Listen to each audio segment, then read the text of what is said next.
好多已經喺美國退咗休，或者係幫緊父母處理退休事務嘅朋友，心入面都肯住個問題：明明打工嗰幾十年糧單上面嘅聯邦稅、州稅、社會保障、醫保，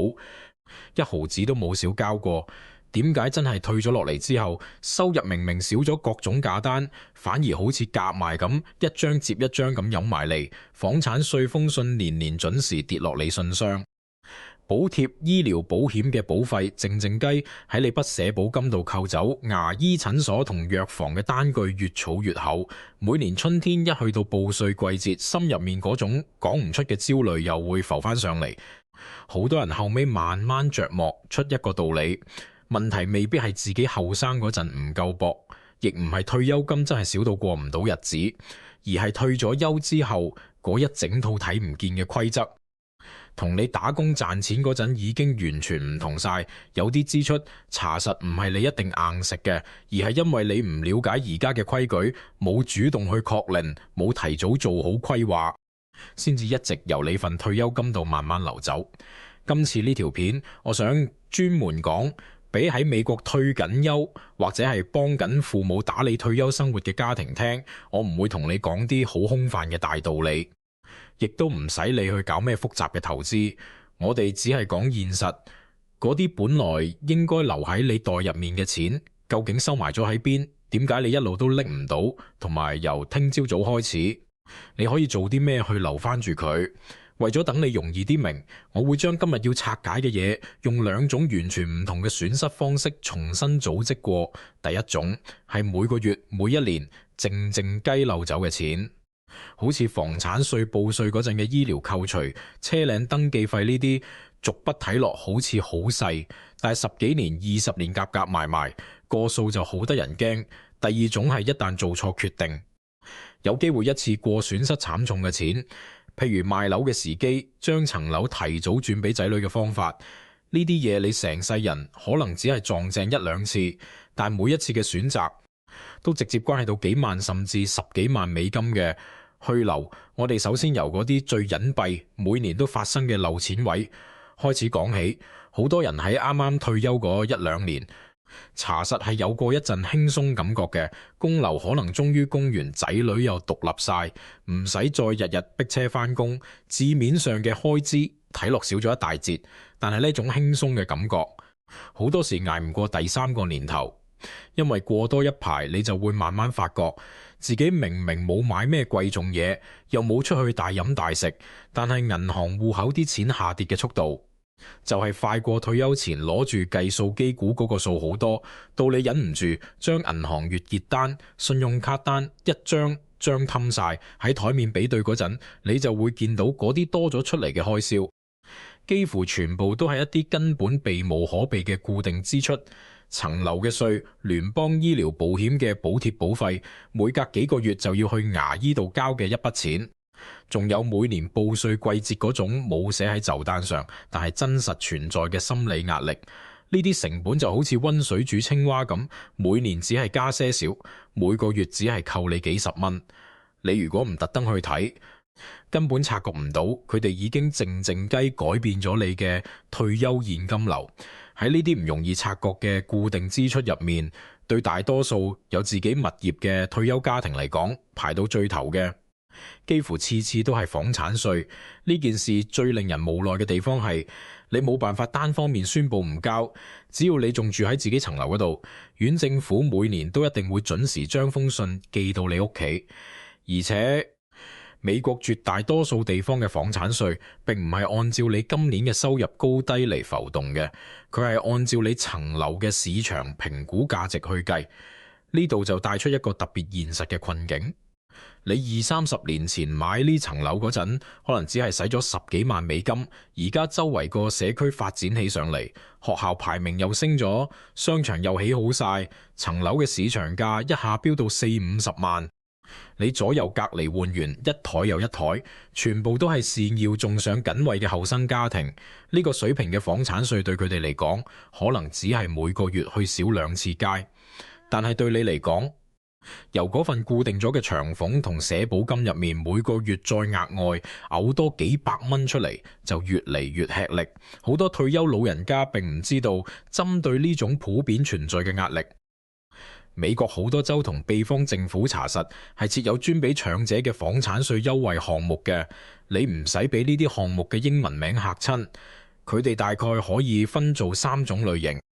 第一種係直接俾你一啲物業評估價值嘅減免，譬如你層樓本來係按照40萬美金嚟計稅，院入面可能會容許你只係按30萬甚至更低嘅價值去計。第二種係限制你未來稅務負擔嘅上漲幅度，有啲地區可能會提供類似長者稅收凍結或者限制增值嘅項目，以後周邊啲樓價點樣飆升都好，只要你一直住喺度，你張稅單就唔會咁易出現劇烈波動。不過具體佢保護嘅係評估價值增值幅度定係稅額上限，就要睇翻當地嘅規定。第三種叫做延期繳稅計劃，部分地區會提供房產稅延期計劃，但呢個通常唔係免稅，而係一種延期支付嘅安排，有可能會產生利息，而且可能會影響日後出售物業或者遺產處理。等你第時買咗層樓或者產權有變動嗰陣，先一次過找數，聽落好有人性，係咪？只不過接下來我要講嘅，先至係今日成個內容最關鍵嘅一句說話。呢啲項目大多數仍然係採用申請制，即係話就算政府部門可能會透過網站郵件或者稅單副頁提醒居民，但最終會唔會提交申請，係咪符合資格，通常都係需要業主自己主動去確認。你要自己去發現佢自己填表，自己提供收入證明，仲要喺每年規定嗰個時間窗口之內，將啲材料一項不漏咁交上去。好多老人家喺呢件事上面撞板，唔係因為條件唔合格，而係因為腦入面有個好堅固嘅假設，佢哋成日覺得我過咗65歲，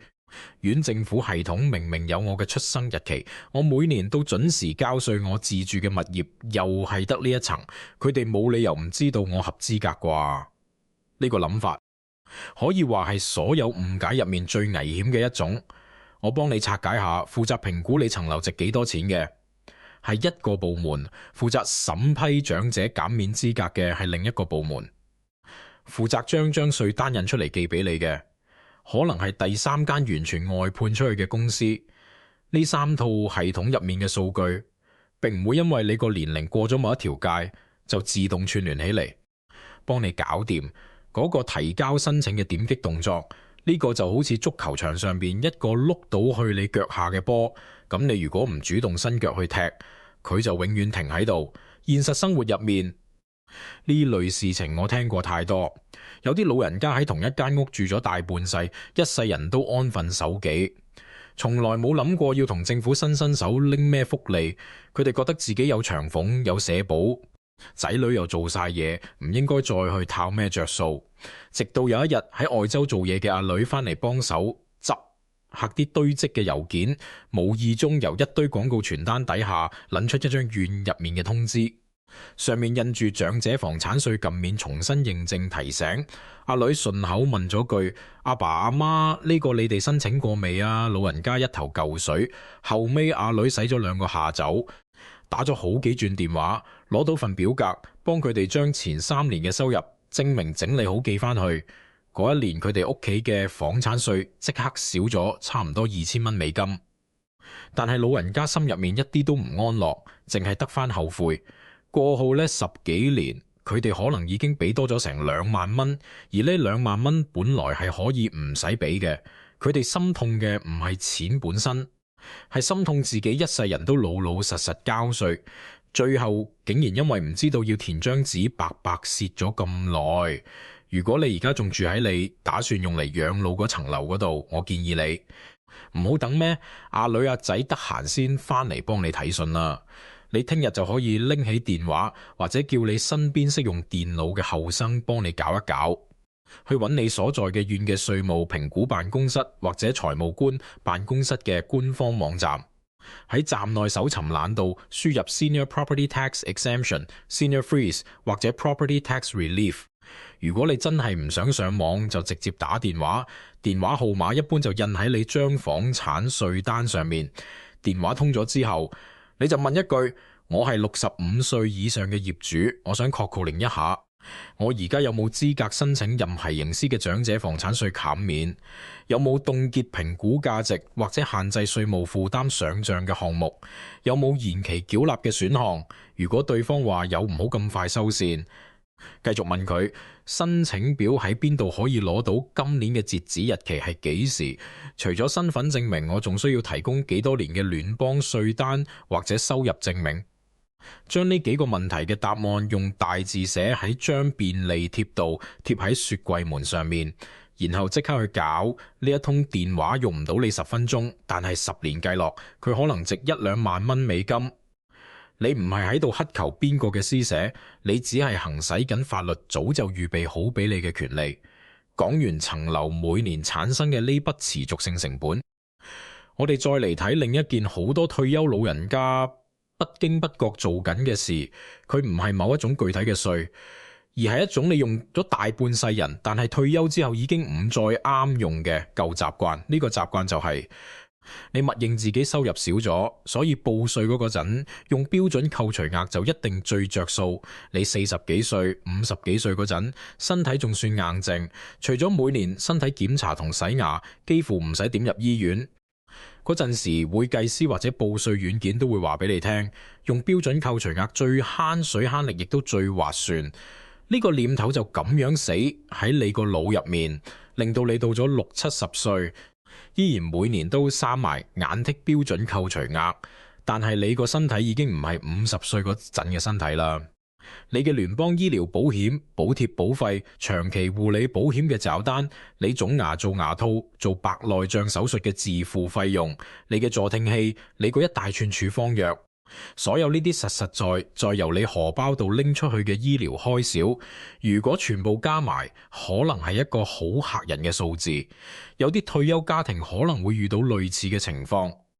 退休之後醫療開支明顯增加，但係咁多年嚟習慣咗用標準扣除額，冇重新評估過逐項扣除，係咪更加適合？譬如兩公婆1年嘅社保金加埋少少長俸，總收入都係得6萬蚊美金左右，本來日子過得平穩，但係嗰一年阿伯個心臟出咗啲問題，做咗個比較大嘅手術，阿婆嘅膝頭哥又做咗置換。佢哋自己由荷包度拎出嚟嘅醫療費，包括手術前後各種自付項目、康復費用，仲有啲保險唔包嘅處方藥，林總總加埋超過咗12000蚊美金。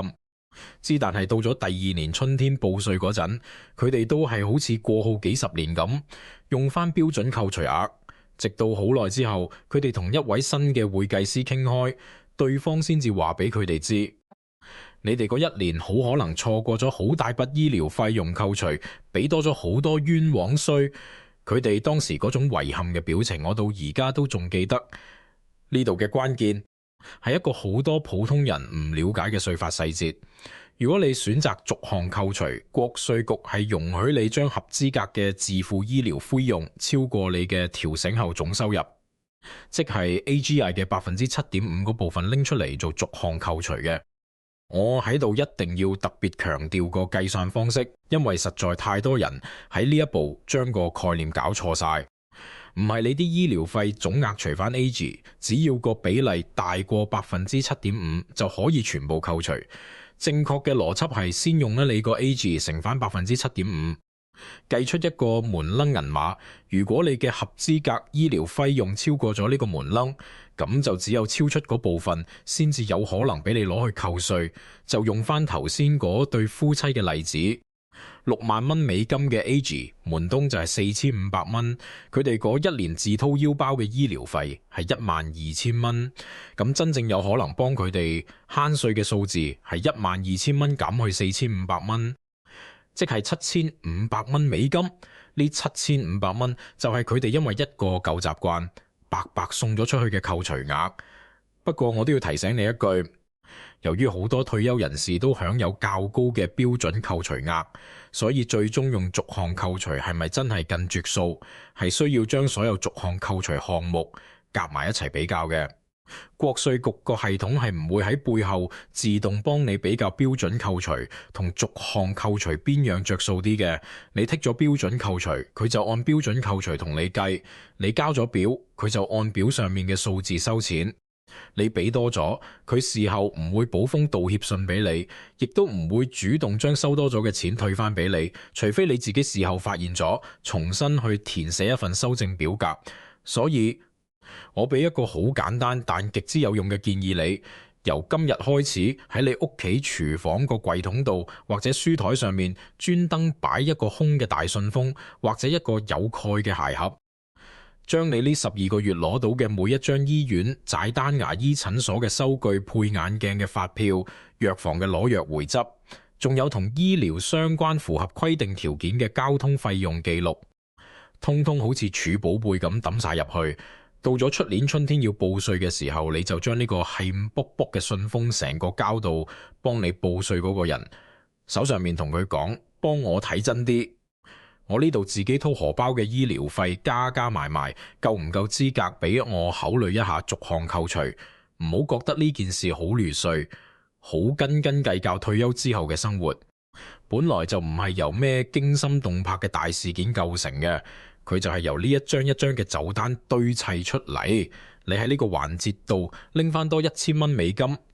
就夠你帶住你另一半去一間你哋一直都唔捨得去嘅餐廳，安安穩穩咁食幾餐好嘢，又或者買幾樣你嗰啲孫真係中意嘅嘢俾佢哋。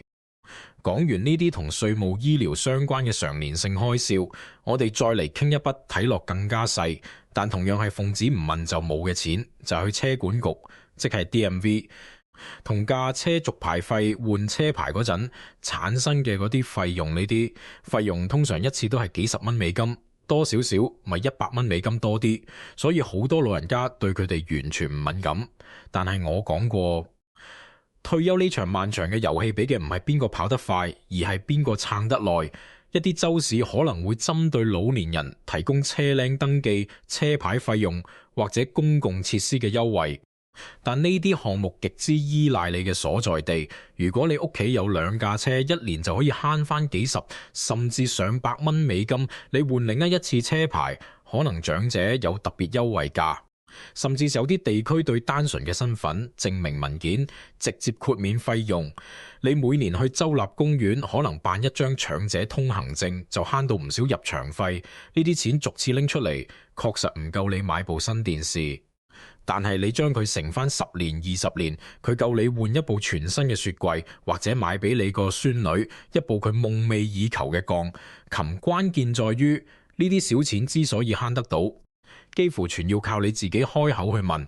你去櫃檯前排隊嗰陣，嗰啲工作人員忙到冇停手，佢哋只係關心你張表填得啱唔啱，啲錢交得夠唔夠。佢哋個電腦熒光幕唔會因為你滿頭白髮就突然彈一個閃下閃下嘅提示框出嚟，寫住呢位申請人已符合長者優惠條件，請立即告知。呢個唔係某一個人嘅冷漠，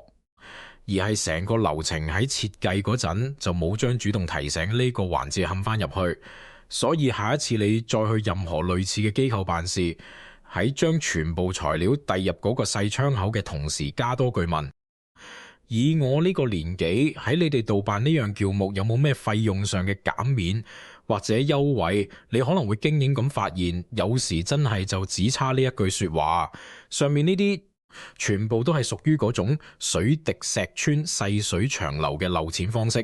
佢哋每個月、每一年由你份退休金度逐啲拎走。你如果唔擘大對眼去查，佢哋就會一直靜靜雞咁拎落去。但係接下來我要講嘅係另一種完全唔同嘅財務風險。呢種風險可能你成世人只係會遇到1、2次，但每一次嘅決策失誤，代價都有機會係災難性嘅。呢個就唔再係每年漏走1、2千蚊嘅問題啦，而係一次過可能由你成個家庭嘅財富度撕走10幾萬甚至更多嘅真金白銀。而呢一切通常都圍繞住退休家庭最大嗰筆資產。你住咗幾十年嘅嗰層樓，我哋先講最大嗰個決定賣樓。我喺過去呢咁多年見過太多呢類退休家庭，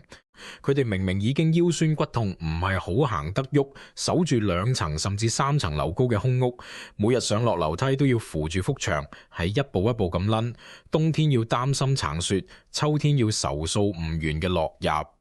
但佢哋就係死都唔肯賣。你問佢哋點解，答案幾乎都係同一個模倒出嚟，唔賣得㗎。呢層樓買嗰陣先10幾廿萬，而家升到60、70萬呢一賣。政府咪要拎走我一大筆資本增值稅，我大半世人嘅積蓄咪冇晒。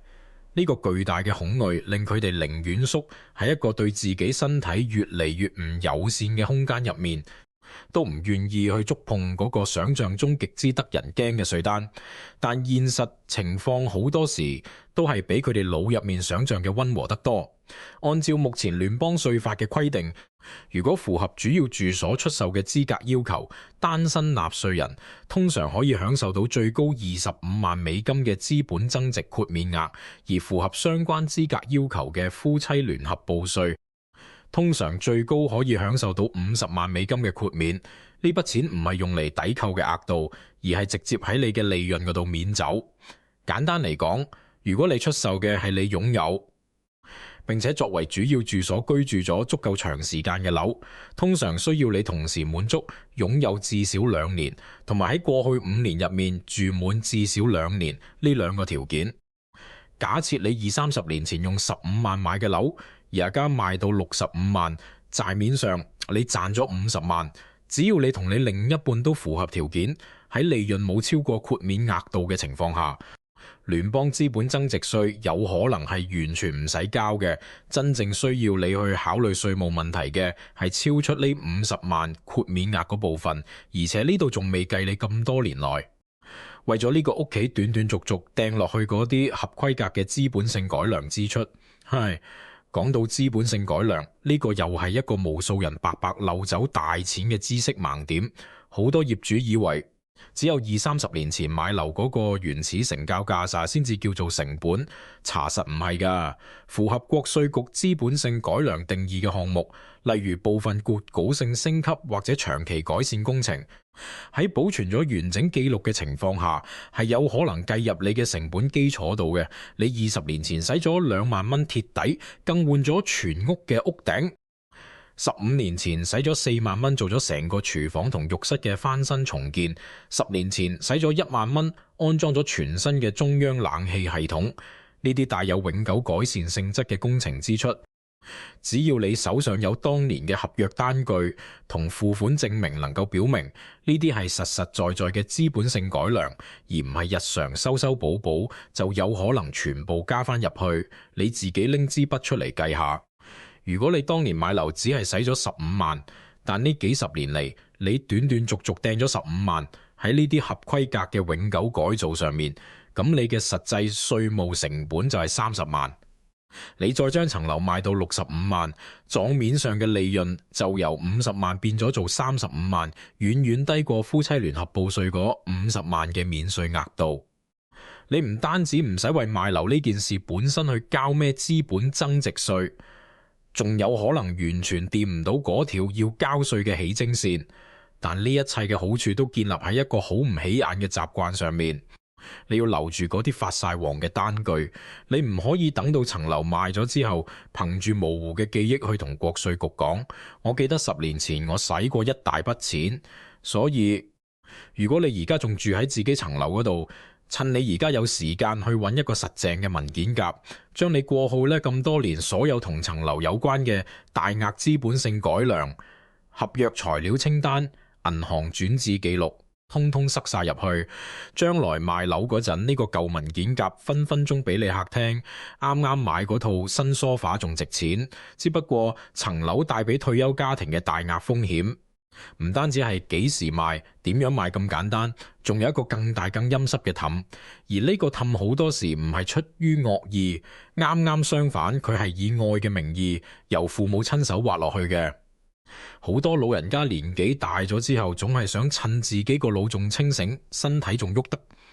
將層樓早啲過戶到仔女名下，或者至少將仔女個名加落張屋契度。佢哋覺得反正層樓遲早都係仔女嘅，不如而家就搞掂晒啲手續，慳翻第時自己走咗之後，仔女仲要去麻煩法庭搞咩又嘥時間又嘥錢嘅遺浪認證程序。呢種心情我特別能夠理解，做父母嘅去到呢個年紀，個心成日都諗住啲仔女點樣可以慳水慳力就點樣做，只不過喺稅務同法律嘅世界入面，善意永遠都抵消唔到白紙黑字嘅條款。喺好多情況下，生前贈與房產可能會令到你嘅仔女繼承到你嘅原始成本基礎，而唔係攞到繼承嗰陣嘅市場價值基礎。將來你個仔女如果因為轉工轉校網，或者純粹覺得層樓太大唔好打理，想賣咗呢間舊屋嗰陣，佢會發現佢面臨嘅資本增值稅係基於你幾十年前嗰個極低嘅買入價去計，跨越幾十年嘅全部增值部分，會喺嗰一刻變成一張佢可能完全負擔唔起嘅稅單。但係如果你換過一種處理方式，唔提早做任何贈與，將呢層樓穩穩陣陣保留喺你自己名下，作為你遺產嘅一部分，透過一份清清楚楚、合法有效嘅遺浪，又或者喺諮詢專業人士之後設立一個適合你家庭情況嘅信託，決好傳俾仔女。咁根據現行聯邦稅法入面關於遺產繼承嘅規則，喺好多情況下，佢繼承到呢個房產嗰陣，資產嘅稅務基礎會直接階梯式上調到你離開嗰日嘅市場公允價值。呢個意味住咩呢？意味住佢攞到層樓之後，哪怕第二日就以當時嘅市價將佢賣咗，喺稅務系統嘅眼入面，呢層樓幾乎冇產生任何需要交稅嘅利潤，將得人驚嘅資本增值稅單自然就唔會出現。我喺度一定要特別提醒一句，唔同形式嘅信託，譬如可撤銷嘅生前信託同不可撤銷嘅信託，喺稅務處理上可能存在非常大嘅差異。你唔可以假設只要去搞咗個信託，就一定能夠自動攞到呢種稅務基礎調整嘅待遇。呢個一定需要根據你具體嘅資產、規模、家庭結構，有持有執照嘅專業人士去幫你做最終嘅判斷。你睇下，只係喺處理時機同產權轉移方式上呢一啲唔同，一個家庭喺幾年之後就可能要面對10幾萬美金嘅稅務差異。好多父母唔係做錯咗咩嘢，佢哋只係用咗佢哋嗰個年代認為最安全最直接嘅方法。所以喺處理層樓呢種量級嘅資產之前，請你一定唔好只係同身邊幾個老友記商量，亦都唔好只係信自己偶爾喺網上碌到嘅幾句說話，去揾一個有牌嘅遺產規劃律師或者資深嘅稅務會計師，使一筆諮詢費去為你未來幾十萬甚至上百萬嘅資產買一個100%嘅確定性。講完層樓呢個最大件頭嘅風險，我哋再翻轉頭睇一個你每個月都喺度收，但係可能年年都俾人靜靜雞扣起一部分嘅錢，你嘅社會保障退休金。好多老人家啱啱退休嗰年，第一次收到社保局寄嚟嘅領取明細，個心查實係幾踏實嘅，覺得每個月都有呢筆固定嘅錢打落戶口，日子叫有個底。但係一到第二年春天報稅季節，突然間就懵咗，點解社保金仲要再交一次稅嘅？呢種困惑感，幾乎每一個靠社保金作為重要收入來源嘅退休人士都經歷過。喺聯邦層面，你筆社保金究竟使唔使交稅，要交幾多，並唔取決於你筆社保金本身，而係取決於你退休之後整體嘅一個綜合收入數字。國稅局叫佢做綜合收入，即係 combined income， 佢嘅計算方式大約係咁：你嘅一半社保福利加埋你其他所有應稅收入，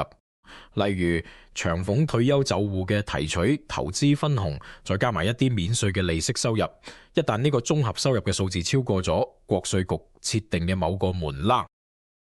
你筆社保金入面就會有一部分自動跌入需要繳納聯邦所得稅嘅範圍。只不過比起聯邦稅更加令退休家庭防不勝防嘅，查實係各州之間千差萬別嘅州稅規則。我哋平時傾偈嗰陣，總會聽到有人拍晒心口，言之鏞鏘咁同你講：我個仔話㗎，某某州對退休老人家特別好，完全唔收退休收入稅。呢句說話請你最多只係信一半，因為每一個州對於退休收入呢4個字嘅定義，直頭就好似唔同餐廳嘅菜牌咁，個名都係叫牛扒，端上台可能係完全唔同嘅嘢。有啲州確實完全豁免咗社保金稅，但佢對你嘅政府捧完長俸私營企業嘅退休金，或者你由401同個人退休照戶嗰度拎出嚟嘅錢，照樣1毫子都唔少咁徵收州所得稅。有啲州雖然廣告打到嘭嘭聲，話自己免咗退休收入稅，但係嗰啲細則入面收埋咗一個收入天花板，只係豁免中低收入以下嘅老人家。仲有啲州早幾年確實通過咗減稅法案，但係嗰個法案係分5年甚至8年逐步實施嘅。你聽到消息歡呼雀躍嗰一年，佢好可能先至啱啱開始第一步。你唔可以因為聽朋友喺週末燒烤聚會嗰度隨口噏咗句我哋呢度唔使交稅，就心安理得咁覺得出年報稅時自己肯定1毫子都唔使出。你需要自己動手去核實一下，用你具體居住嘅州名加埋 Social Security Taxation 或者 Retirement Income Exclusion 呢啲關鍵詞，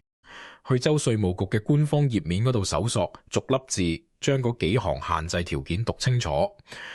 尤其係嗰啲正喺度考慮退休之後貼底搬一次家嘅人，你喺比較2個州嘅生活成本嗰陣，千萬唔好只係盯住嗰度嘅樓價、牌價同冬天嘅平均氣溫，你一定要揾個清靜嘅下晝坐低攞張白紙出嚟，左邊寫上你同你另一半未來每一年大概可以由社保長俸個人退休就戶度拎到幾多錢出嚟，右邊就去老老實實查清楚你木叫州對每一項收入嘅具體徵稅規則。一個州嗰啲樓平5萬蚊，呢個差距你可能住翻5-6年就慣晒，亦都偷平咗。但係州稅嘅差異有可能會長期影響你退休之後嘅現金流，每一年都喺你個戶口度劃走一筆錢，直到你離開呢個世界。因此搬遷前最好提前計算咗未來幾十年嘅稅務影響。你退休之後搬嘅呢次屋，唔係喺度為自己揀一個過冬嘅度假勝地，而係為你未來長達20-30年嘅現金流揀一個最重要嘅管家。講到呢度，你可能已經感覺得到呢啲嘢實在太零碎啦，好似生活入面每一個角落都喺度考驗緊你嘅耐性同眼力。嗰種打電話過號聽咗5分鐘音樂先至接通，對方卻冷冷淡淡咁叫你過主去另一個部門嘅煩躁感，嗰種打開政府網頁一眼望落全部都係密密麻麻嘅英文法律術語，睇咗3行就覺得眼酸，想即刻閂咗部電腦嘅疲累感我全部明晒。美國退休相關嘅政策涉及聯邦州同地方好多個層級，佢從來就唔係由一個天才設計師喺某個清晨畫好圖紙，然之後一氣呵成咁建出嚟嘅。佢係喺漫長嘅幾十年上百年入面，由一層又一層嘅聯邦法律、州法案、縣條例、市政規定堆搭起嚟嘅。好多人到最後唔係輸俾自己銀行戶口冇錢，而係輸俾呢種資訊上嘅過度膨雜同精神上嘅鐵底透支。只不過我想請你由呢個角度睇，換一個完全唔同嘅思路。你後生嗰陣，你嘅工作係養家糊口，你嘅核心能力係你嗰個行業嘅專業技能。你會去學點樣操作機器，點樣處理文件，點樣同客人打交道。而家你退咗休，你嘅生活形態鐵底變咗，但呢個絕對唔代表你嘅工作就停咗落嚟，只不過你而家有咗一份全新嘅全職嘅工作。呢份工個名叫做管理你自己嘅退休生活。而做好呢份新工所需要嘅核心技能唔再係體力，而係獲取同運用嗰啲同你切身利益有關嘅資訊嘅能力。你唔需要成為稅務律師，但你需要知道，當你見到一封完全睇唔明嘅信嗰陣，你應該即刻將佢塞入個信封嗰度，轉交俾邊個可靠嘅專業人士去幫你解讀。你唔需要將社會保障局嗰800頁嘅細則全部背晒落嚟，但你需要喺每年年頭嘅時候，俾自己沖杯茶，安安靜靜咁坐低，打出嗰2-3個最關鍵嘅確認電話，去核實下你嘅減免資格仲喺唔喺度，你幫自己揀嘅保險計劃係咪仲係眼下最優嘅組合？關於具體由邊度開始行動，我俾你3個即刻就可以喐手嘅策略。第一個，我由好耐以前就同好多個家庭反覆建議過，你要去建立一個屬於你自己嘅退休行政寶盒。你唔使去買咩昂貴嘅防火保險櫃，去超市攞一個厚身有蓋嘅膠文件盒，或者求其一個大號嘅牛皮紙檔案袋都得。喺呢個盒入面，將你同你配偶嘅社會保障卡複印件、最近3年嘅完整聯邦稅單、最新嘅房產稅繳款單、房屋保險單、長期護理保單，以及你哋所有銀行戶口、退休投資戶口嘅機構名稱同聯絡方式，全部清清楚楚咁擺埋一齊。如果條件許可，用一張單丁嘅白紙，將最重要嗰幾個網上戶口嘅登入用戶名同密碼嘅提示線索寫低，同證件分開擺放。除此之外，你仲要列一張簡單嘅聯絡人清單，寫上你嘅家庭醫生、牙醫、幫你報稅嘅會計師、處理你遺產規劃嘅律師嘅名同電話。呢個嘢你而家花一個週末嘅下晝播住音樂就可以整理完。但係將來你嘅另一半、你嘅仔女可能會喺某個手足無措、倍感壓力嘅深夜，因為手上面握住呢個清清楚楚嘅盒而發自內心咁感激你。好多家庭喺老人家突然倒下嗰一刻，最大嘅遺憾唔係老人冇留低任何資產，而係在生嘅家人完全唔知道嗰啲資產究竟喺邊度，嗰啲戶口嘅密碼係咩，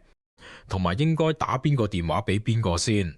第二個策略係喺你嘅手機日碼或者廚房掛碼上面圈出一個雷打不動嘅日子，叫佢做家庭財務健康檢查嗰日，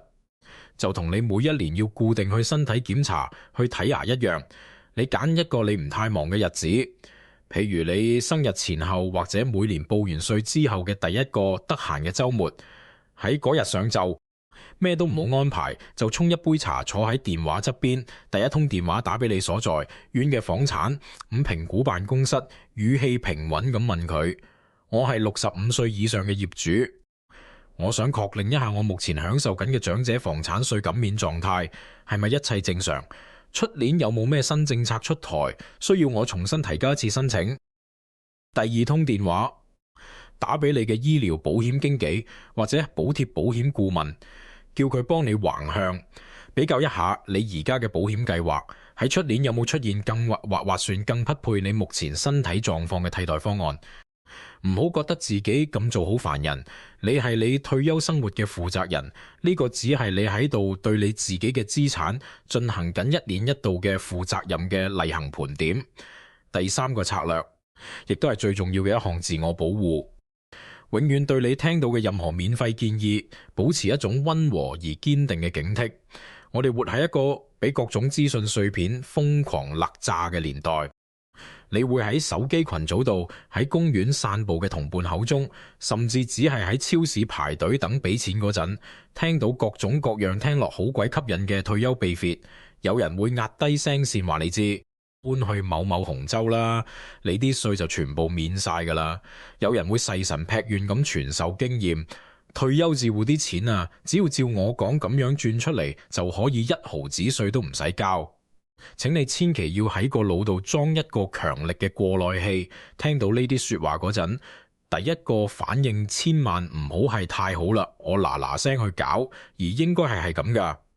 呢樣同我之前了解到嘅好似唔係好同，我要去同我自己個會計師確認一下先。你要相信一個打風都打唔甩嘅道理，關於稅務同法律嘅決定，喺呢個世界上，只有一種意見係真正能夠令你喺深夜安心瞓得着覺嘅，就係你俾錢聘請嘅，對你負有嚴格受信責任嘅有牌嘅會計師或者律師俾你嘅嗰份白紙黑字簽咗名嘅書面意見。你花喺諮詢上面嗰幾百蚊，佢唔係一筆消費，佢係你為你未來幾十萬甚至上百萬嘅家庭資產買下嘅一份最堅固嘅保障。我哋由頭到尾將退休之後嗰啲靜雞漏錢嘅地方幾乎都行咗一轉，講咗房產稅嗰個價值千金嘅電話。講咗報稅嗰陣嗰個能夠令你攞翻多一筆錢嘅舊習慣，講咗車管局度開句聲問一句嘅價值，講咗賣樓嗰陣令你白白唔敢喐嘅恐懼，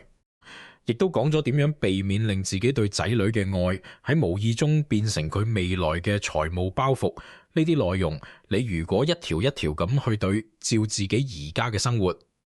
可能會發現自己已經喺不知不覺間錯過咗唔少。但係真係唔緊要，退休之後最唔值得花時間去做嘅，就係陷入後悔嘅情緒入面。最值得你由今日開始就去做嘅，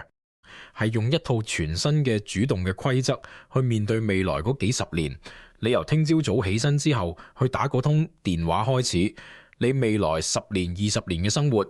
可能就會因為咁樣而變得稍微寬裕咁少少，個心亦都稍微踏實咁少少。講到底，你辛苦咗一世，遵守咗一世嘅規矩，你唔係喺度左試揾咩制度嘅漏洞，亦都唔係想貪邊個嘅便宜，你只係喺度要求呢個社會根據佢自己白紙黑字寫低嘅嗰啲法律同條文，將本來就應該完整屬於你嘅嗰份保障公平咁俾翻你。你唔再係嗰個後生時候只能被動接受各種搞單同扣款嘅人，你需要成為自己退休財務安排嘅主動管理者。呢個先至係我哋傾咗咁耐最核心、最想你帶走嘅一樣嘢。如果你而家正生活喺美國嘅某一個州，你曾經因為問多咗一句、查多咗一下網頁而發現過咩連你身邊嘅老朋友都唔知嘅隱藏優惠，或者你幫你嘅父母跑過嗰啲煩人嘅申請流程，有個咩波折同寶貴嘅經驗，我好希望你喺下面嘅留言區度寫出嚟。你唔需要寫得好長，只需要話俾我聽，你大概喺邊個州，你發現咗啲咩？你呢幾行簡單嘅字，好可能就係今日點開呢條片嘅另一個家庭喺聽日鼓起勇氣去打第一通電話嘅全部動力。如果你覺得今日呢段內容俾咗你少少清晰嘅指引，請唔好俾佢只係停喺你呢度，將佢轉發俾你身邊正喺度退休或者即將面臨退休嘅家人同朋友。想睇更多關於美國退休生活入面嗰啲從來冇人主動同你解釋清楚嘅潛規則同底線，可以訂閱呢個頻道。下一期我會繼續同你拆解聯邦醫療保險入面嗰啲冇人明講嘅隱藏成本、退休就戶提款嗰陣最容易踩中嘅氹，同埋點解有啲老人家明明儲夠晒錢，個心始終都係唔安樂。我哋下期繼續同你拆解。